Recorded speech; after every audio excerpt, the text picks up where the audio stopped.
अस्सलाम वालेकुम, मैं हूं राना नईम और आप देख रहे हैं मेरा यूट्यूब चैनल। सबसे पहले तो एक बड़ी अहम ख़बर आपके सामने लेकर आया हूं इलेक्शन कमीशन के हवाले से। Chief election commissioner Sikandar Sultan Raja के बारे में पीटीआई अक्सर कहती है कि ये पीडीएम और नून लीग का जो इत्तेहाद है इनके साथ मिले हुए हैं और इनके इलेक्शन कमिश्नर होते हुए हमने किसी तरह का भी जनरल इलेक्शन नहीं लड़ना, हम जनरल इलेक्शन में नहीं जाएंगे। हम जनरल इलेक्शन में जब जाएंगे तो चीफ़ इलेक्शन कमिश्नर कोई और न्यूट्रल बंदा होना चाहिए। तो अब एक दिन पहले इलेक्शन कमीशन के कुछ मेंबरान ने नून लीग के आला अहदेदारान से मुलाकात की। इस पे पीटीआई ने काफ़ी एहतजाज किया और उनका एहतजाज करना बनता भी था कि इलेक्शन कमीशन एक बहुत इम्पोर्टेंट और न्यूट्रल अदारा है पाकिस्तान का, इससे शफाफ होना चाहिए, न्यूट्रल रहना चाहिए। लेकिन इसके अहदेदारान का मुख्तलिफ़ जमातों से मिलना ये क्लियरली हमें बताता है कि उस इलेक्शन कमीशन का रुझान किस पार्टी की तरफ है, वो आने वाले इलेक्शन में किसकी सपोर्ट करेगा। तो फवाद चौधरी ने इस हवाले से बहुत ज़्यादा नाराज़गी का इजहार करते हुए एक प्रेस कॉन्फ्रेंस में कहा है कि इलेक्शन कमीशन और चीफ़ इलेक्शन कमीशन के जो मेंबरान हैं और चीफ़ इलेक्शन कमिश्नर स्पेशली उन्होंने कोड ऑफ कंडक्ट की खिलाफ वर्जी की है। यूँ सियासी जमातों से मुलाकातें उनको तबाह बर्बाद करेंगी और पीटीआई इसके ख़िलाफ़ अपनी लीगल टीम से रब्ता कर रही है, उनके ख़िलाफ़ एक्शन लेंगे। तो साबिक़ वज़ीर-ए-आज़म इमरान ख़ान ने chief election commissioner Sikandar Sultan Raja के ख़िलाफ़ जुडिशल रेफरेंस दायर करने का सोचा है कि सुप्रीम कोर्ट में उनके ख़िलाफ़ जुडिशल रेफरेंस दायर किया जाए और उनको इस ओहदे से हटा के एक न्यूट्रल बंदे को इस सीट पे तैनात किया जा सके ताकि जो आने वाले इलेक्शन है वो शफाफ हों। एक और अहम ख़बर इस हवाले से नवाज़ शरीफ के हवाले से देना चाहता हूँ कि नवाज़ शरीफ ने वज़ीर ख़ज़ाना मिफ्ता इस्माइल पे बहुत ज़्यादा नाराज़गी का इजहार किया। उन्होंने कहा है कि मिफ्ता इस्माइल पे उम्मीद थी कि वो हालात को कंट्रोल करेंगे, लेकिन उन्होंने इकोनॉमी को बुरी तरह बर्बाद कर दिया। नवाज़ शरीफ ने कहा कि मिफ्ता इस्माइल ने मुझे बताया कि डॉलर 220 से 25 का चल रहा है, लेकिन जब मैंने चेक किया तो 250 का था।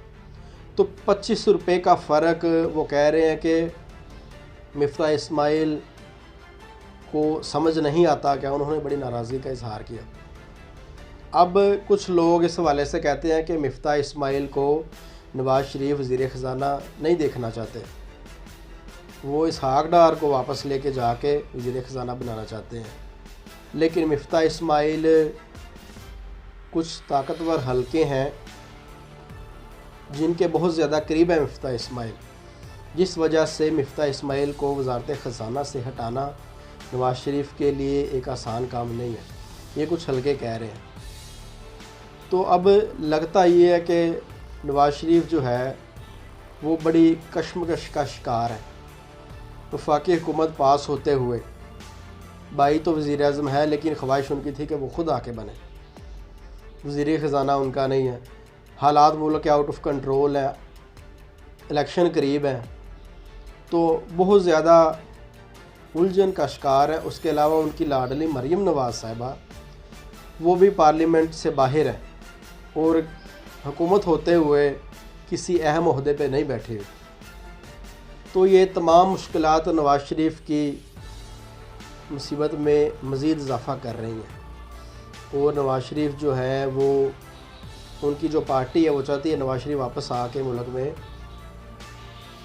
अपनी पार्टी की कमान संभालें। लेकिन नवाज़ शरीफ को ये डर है कि हुकूमत किसी भी तरफ किसी भी वक्त जो है वो वफाकी हुकूमत भी पंजाब की तरह गिर सकती है, वो टफनो कॉन्फ्रेंस के ज़रिए, और अगर वो पाकिस्तान आ जाए तो उनको गिरफ़्तार कर लिया जाएगा। तो वो ये रिस्क लेना नहीं चाहते। आगे चलते हैं। FIA में आजकल एक केस बड़ा प्रोमिनेंट है 16 अरब रुपए की मनी लॉन्ड्रिंग का। 16 अरब रुपए की जो मनी लॉन्ड्रिंग है वो FIA ने साबित कर दिया है शहबाज शरीफ और उनके बेटे हमज़ा शहबाज पे, और इस पे फ़र्द जुर्म आयद होनी है।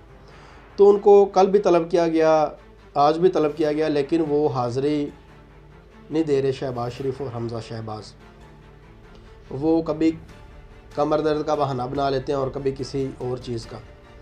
तो ये 16 अरब रुपए की जो मनी लॉन्ड्रिंग FIA ने साबित कर दी है शरीफ ख़ानदान के ख़िलाफ़, ये इनकी सियासत को मज़ीद नीचे ले जाएगी और अब नून लीग के पास कोई राह नहीं बचेगी कि वो किस बुनियाद पे इलेक्शन लड़ें, क्या वो इलेक्शन में अपना मैनिफेस्टो क्या बयानियाँ रखें।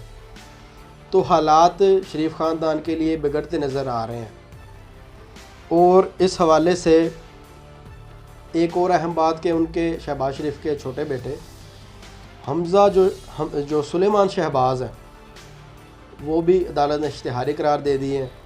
उन पे भी काफ़ी ज़्यादा पैसों की, अरबों रुपए की मनी लॉन्ड्रिंग का केस है और तकरीबन वो साबित हो चुका है। और अब जो अदालत है वो मुख्तलिफ़ महकमों से उनकी प्रॉपर्टी का रिकॉर्ड मंगवा रही है ताकि उनके जो असासे पाकिस्तान में उनको वो जब्त करें, क्योंकि इश्तिहारी जो है वो मुल्क से भाग गया है।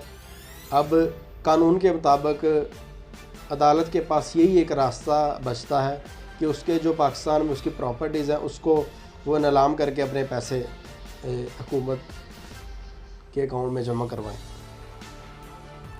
ये तमाम मामला चल रहे हैं।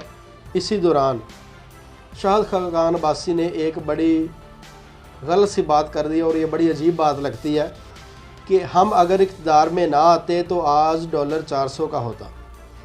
अब 250 रुपये का डॉलर हो चुका है, अगर ये 3-4 माह और रह जाते हैं तो 400 का डॉलर पक्का हो जाएगा। तो ये उनकी बात करना इंतहाई गलत और बेहुदा बात लगती है कि आपके ख़िलाफ़ LNG का जो केस चल रहा है, LNG का और LPG का जो केस चल रहा है आपके ख़िलाफ़, आप उस पर तो कोई बात कर नहीं रहे। उस पर आपके ख़िलाफ़ चार्जशीट वाज़ेह है जो अरबों रुपए के आपने घपले किए हैं। अब इसके अलावा आप कहते हैं कि मुल्क का बेड़ा गर्क करने के बाद आप कह रहे हैं कि हम अगर ना होते तो डॉलर 400 का होता। तो ये एक बेहुदा सी बात आप जैसे लोगों को नहीं करनी चाहिए। इमरान खान ने बड़ी मुश्किल से मुल्क को डिफ़ॉल्ट होने से बचाया, दोस्त ममालिक से रिक्वेस्ट की, दुनिया के दौरे किए, रेवोल्यूशनरी स्टेप्स लिए और मईशत को खड़ा किया। कोरोना भी था, उसके बावजूद मुख्तलिफ़ जो कैटेगरीज़ थी उसमें पाकिस्तान को नेगेटिव से पॉजिटिव की तरफ लेके गए और सबसे बड़ा कारनामा FATF की ग्रे लिस्ट से पाकिस्तान को निकाला, जो अब ये बात ही नहीं करते और ना आवाम को बताते हैं। इसके बावजूद आपने आते ही 3 महीने में बेड़ा गर्क कर दिया दोबारा मईशत का। तो ये इनको इस तरह की बातें अब नहीं करनी चाहिए, खुद शर्म कर लेनी चाहिए।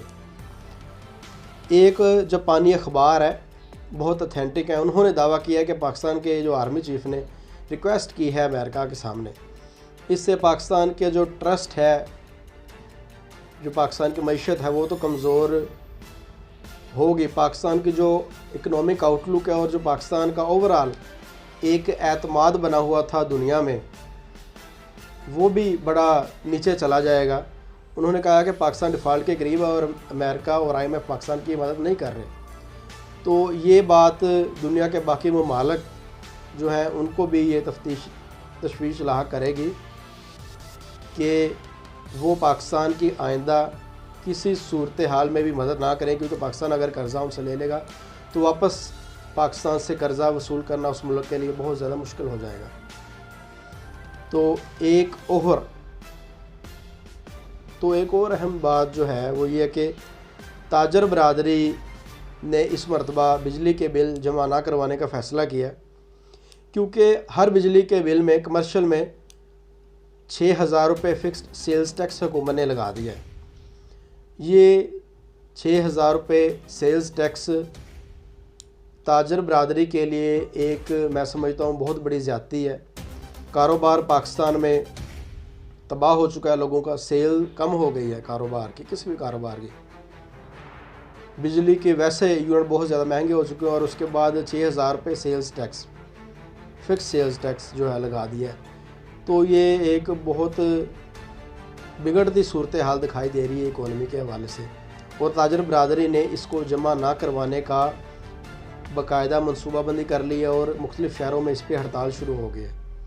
तो इसी तरह मुल्क दिखाई दे रहा है कि मुल्क इंतशार की तरफ जाता दिखाई दे रहा है अगर हालात कंट्रोल से बाहर होते हैं। तमाम जमातों को और स्टेक होल्डर्स को इस पे सोचना चाहिए। दोस्तों, ये थी आज की वीडियो। मेरे चैनल को सब्सक्राइब कर दें, अपना ख्याल रखें और अपने इस चैनल का भी शुक्रिया।